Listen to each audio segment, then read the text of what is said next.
नमस्कार दर्शक बंधु ओढ़णी धारावाहिक आज आपण मैंने देखा पाइबे जे जीवन कहे कि तमे ठीक रोच ना तुम सहित किए रोचे। डॉक्टर अंश कहे कि ना काली रात टीवी ऑन थिला तो मुझे जस्ट बंद करके आसिली, चल एबे जिबा। मोहिनी कहे अशुभ लोक ए घर को पशि पारिबनी कौन सी मूल्य भी नुहे। ज्योति कहे खुड़ी कौन करुछे तमे।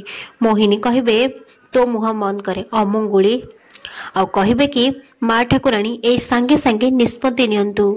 भद्रदेवी कहे जीवन नहीं जे ताकू ए घरे ताकू स्वागत करा जीवनी।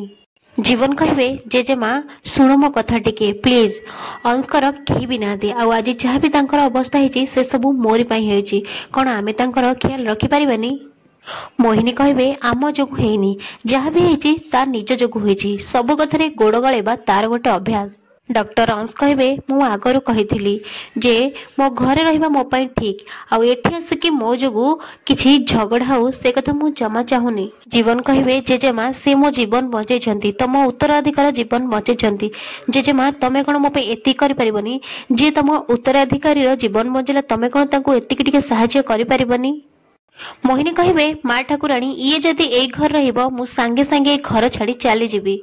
मानसी कहे शांत हो जातु सासुमा एमितिरे भी ज्योति बापांकर देह बहुत खराब अच्छे आउ एमितिरे भी डॉक्टर बाबूंकर एथिरे किछि भूल नहीं।